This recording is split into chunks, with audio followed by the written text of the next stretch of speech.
two, as to the question of too late, these are recommendations. They are not laws in itself. It's not been taken to Parliament for approval. Of course, it's been handed over to the President. And we expect, in fact, our expectation is that a larger education framework for share stakeholders would actually even be called to continue. Function was devolved and money didn't follow that function. So every single effort that has been put in place as observed by Governor Mudai has been effort of individual county governments. And you'll recall that before 2010 happened, before 2013, learning was taking place sponsored by the churches and private entities, and there were no formal structures.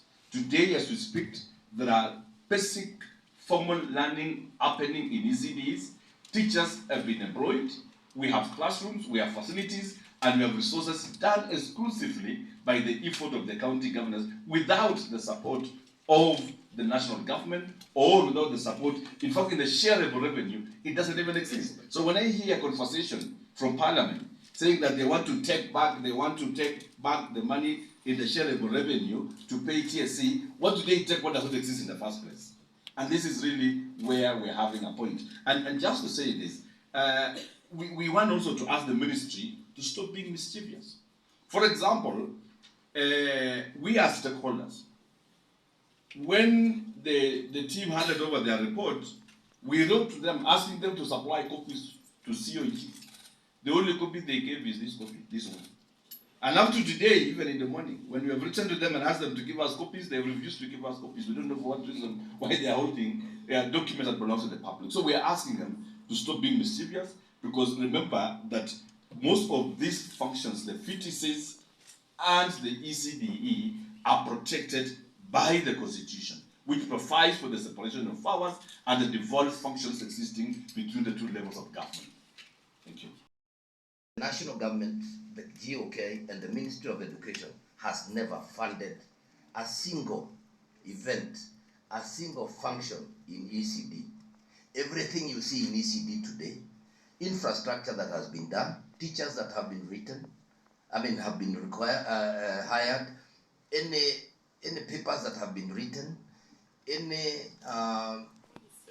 learning materials that have been provided by the Council of Governors, inclusive of a scheme of service for teachers that has been collaboratively done with SRC. So in other words, what we are saying is this: the national government, GOK, has never taken any step towards funding ECD function.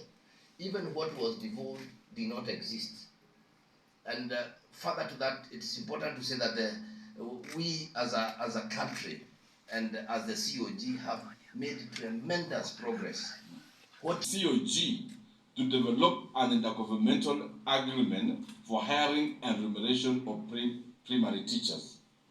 Further, the report conference to validate that report before it was then presented. Maybe it's also important for us to know that it is not fiat accompli, like James will say. It's not an end into itself. This is just a recommendation, and that is why we to ensure that the perspectives and concerns of county governments are adequately considered in the realization of the recommendations. To this end, the recommendation of the Presidential Working Party are unacceptable to the Council. They heavily claw back on devolution.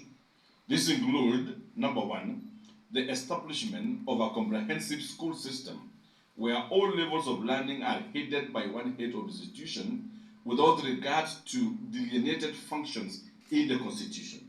We note that there is no accountability framework provided for the proposed head of institutions to the county.